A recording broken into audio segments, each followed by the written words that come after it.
কোনোদিন বিক্রি হবেন না। অনেকে বিক্রি হয়ে যায়। কিছু কিছু নেতা আছে যাদের গদ্দার রাশি এবং মির্জাফর লগ্নে জন্ম। ভোটের আগে সাংসদ সায়নী ঘোষ বড় বড় লেকচার মেরেছিলেন, কোনোদিন বিক্রি হবেন না। তিনি একথা বলেছিলেন। কারা বিক্রি হয় জানেন? কিছু কিছু নেতা আছে যাদের গদ্দারি রাশি রাশি মির্জাফর লগ্নে জন্ম, তারাই বিক্রি হয়। কোনোদিন বিক্রি হবেন না। অনেকে বিক্রি হয়ে যায়। কিছু কিছু নেতা আছে যাদের গদ্দার রাশি এবং মির্জাফর লগ্নে জন্ম। সায়নী ঘোষের কথা যদি সঠিক হয় তাহলে সায়নী ঘোষকে কি বলা যায়? রেজাল্টের 4 তারিখের পর মমতা ব্যানার্জির সঙ্গে বৈঠক করলেন, নতুন কমিটিতে রইলেন, বড় বড় লেকচার মারলেন, তারপরে বিকৃত হয়ে গেলেন সায়নী ঘোষ। তাহলে কি এনাকে গদ্দার সায়নী ঘোষ বলা যেতে পারে? তাহলে সায়নী ঘোষের কোন লগ্নে জন্ম? দর্শক, আপনারা সেই চিত্র দেখুন।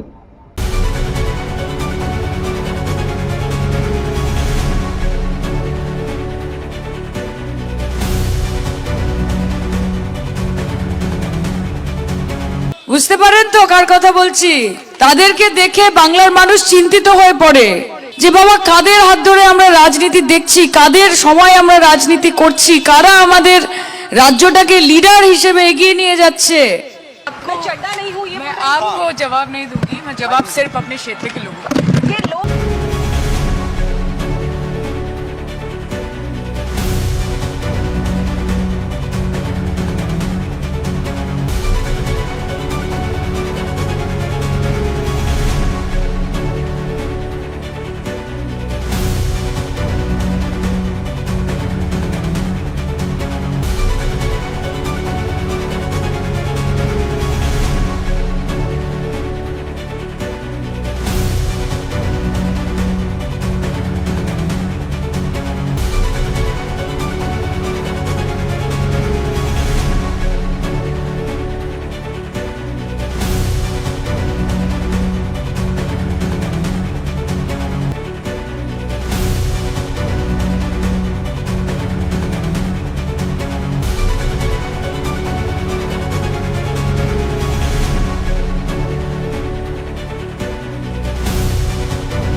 কোনোদিন বিক্রি হবেন না।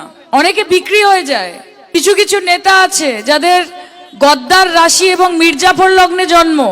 বুঝতে পারেন তো কার কথা বলছি? তাদেরকে দেখে বাংলার মানুষ চিন্তিত হয়ে পড়ে যে বাবা, কাদের হাত ধরে আমরা রাজনীতি দেখছি, কাদের সময় আমরা রাজনীতি করছি, কারা আমাদের রাজ্যটাকে লিডার হিসেবে এগিয়ে নিয়ে যাচ্ছে।